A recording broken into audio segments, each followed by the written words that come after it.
6 and welcome to a review of Transformers Kingdom Beast Megatron. Am I reusing footage I've already made? Yes. This Dino mode is just awesome. The painting and the sculpting on this figure is freaking mind-blowing. And I've heard a lot of complaints that the head is not Megatron, but like, look at this thing. It exudes the evil and intelligence the character has perfectly. Though yeah, all the panel lines do ruin the illusion a bit. But this is one of the cleanest beast modes we've ever gotten. Plus, if it eases the mind, there is some detailing that suggests that this is actually an animatronic with skin draped over it, which is technically correct in terms of the character, and it's a cool detail. To keep him from looking too Barney-ish, he does have the green stripe going all along his back. And here I'd like to say that he's yellow-bellied, but I don't want to get eaten. Despite these relatively tiny feet, the figure has no problem standing. The claws are even done in a different color, of plastic, but it does leave the underside looking a bit off. Not like you're going to be looking at it anyways, it's the underside of a foot. Do you care that much? The only real bit of robot detail that is revealed is the little flamethrower in the throat. And that's freaking nothing! And my god, the articulation in this mode alone! Jaw opens this far, though the molding on the mouth suggests you should only probably open it about this far. Head looking down, head looking up, head looking even more up. The robotic bicep swivel allows you to rotate the head as well. And you can also use the shoulder joint, and holy shit, just that alone is more articulation than you'd find in any other Beast Transformer from the last 10 years. It is ridiculously good, and that's just the head. The little T-Rex arms are on a ball joint, and go out that far. Now the legs are especially impressive. They are the robot legs, just covered up by this flap, but it's engineered in such a way that it still allows them to move. Back that far, forwards this far, and if you don't think this is impressive, the MP doesn't even have this kind of range. The legs are locked in on that. Thigh swivel, knee bend, ankles aim up and down, and also tilt. And now the tail. And on Beast Transformers, this is the area that typically suffers the most. But this guy is just not letting up at all. Bends to either side, rotates, tip of the tail also rotates, and also has another point of bending. And this is fantastic. There is only one other Transformers figure I know of released at retail that has tail articulation, and it's this. I mean, you can barely tell it moves. I really am having trouble expressing how awesome this articulation is. It's especially good for animation. That makes me happy. With all this Dino mode articulation, you can get him into a lot of neat poses, such as the "When Dinosaurs Ruled the Earth" pose. Velosa on my backters. Okay, there was something satisfying about seeing Optimus Prime punch Grimlock in the face. Big budget Hollywood film that depicts two things fighting each other that people are going to fight over. Eating your cousin? Well, you've heard of Monkey and Truck. How about Tank, not Dinosaur? And now to the elephant in the room. The thing that people really like to hate on this figure for. The skin is rubberized, but it's not to the figure's deterrent. It feels very good in hand, I can assure you, and none of the hinges are made out of it at all. You insidious anthropoid! Get your greasy mitts off my beautiful skin! I gotta skip through the transformation. It's simply too long to go through, but my god, it's satisfying to watch. There is a point where it's a bit tough. I recommend just finding a bit of leverage to get through it, though. Oh, come on. I thought that with a dinosaur mode that good that the robot mode had to have made a few sacrifices, but god damn it, this thing is nearly perfect. He's definitely not your granddaddy's Megatron, that's for sure. But this figure does indeed hit every single note that it's needed to be a Beast Wars Megatron. He is undeniably identifiable and so iconic looking. There really is not an angle that this figure looks bad from. Every single detail is recreated perfectly, yet not exactly.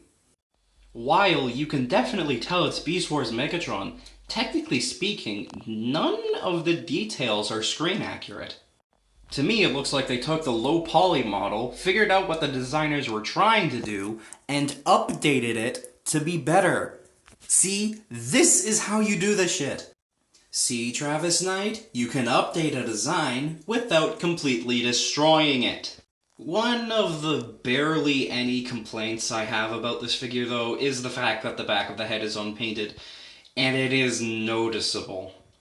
I can't explain why they couldn't have just molded this in the gray plastic found in the biceps, but it's still kind of minor. I can completely look past it because overall the figure is great. The tail arm weapon, though, is completely integrated. Despite the fact that he has a real hand in there that can hold 5mm weapons, it being there does kind of make that pointless. I do wish that you had the ability to take the arm off, but I'm not exactly upset that you can't. I'm really middle of the road here.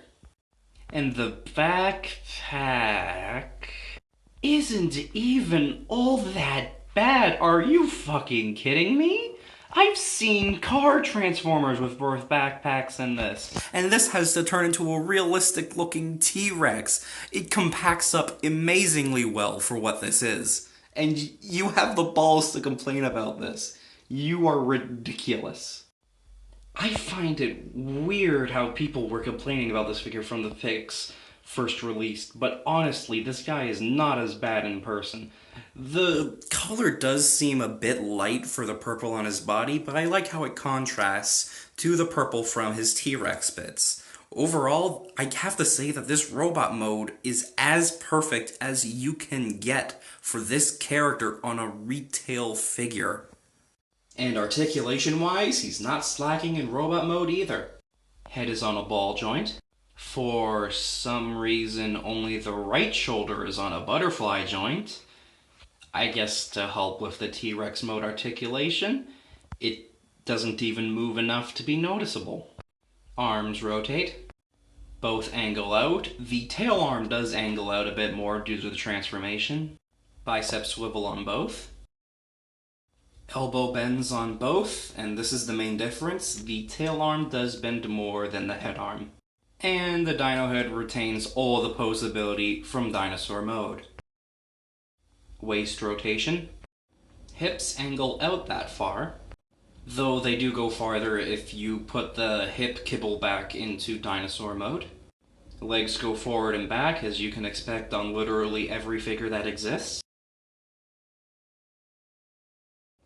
And then the legs do everything they could in Dino mode.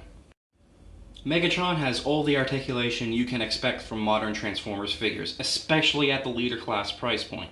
This figure truly does make it feel like he's worthy of the price. He's posing like a champ and photogenic as fuck. Seriously, this is a pose he was left in after he fell off a shelf. He doesn't even look bad at this. He can hit iconic poses such as, if it can't kneel then it's not a good figure. That pose, and yes, this figure can indeed stand on one leg. Die, maximal scum! And facing off with Grimlock, the next review. So don't worry, yeah, I'm still gonna review Grimlock. Speaking of, here's how he stacks up with Dinobot's namesake. Oh, I bet he's happy he got the short one. Here's his own Optimus to face off against, and really, what's the issue with Megatron being bigger than Optimus? This works. Hell, this guy's so big that he does a decent job stacking up against SS-38, the go-to chug Optimus Prime, honestly. And then here he is with the best movie Megatron. I don't care your opinions, but this really is the best blend of new design while keeping old, iconic visual things. Here he is with his not namesake. And, yeah, Kingdom, Netflix show. This is going to be a thing, huh? Let's hope this Megatron speaks a little faster, right? And here he is with every other War 4 Cybertron leader so far.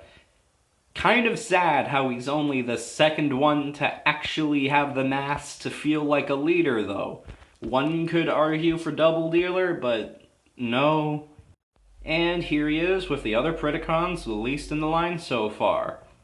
Overall, Kingdom Beast Megatron is one beast of a figure. He is undeniably the best leader class figure in the War for Cybertron line so far. I know Galvatron hasn't come out yet. We haven't even gotten pictures of it at the time I'm recording this. Who knows, in the next 2 minutes while I'm recording this, the pictures of it could be released. That could happen.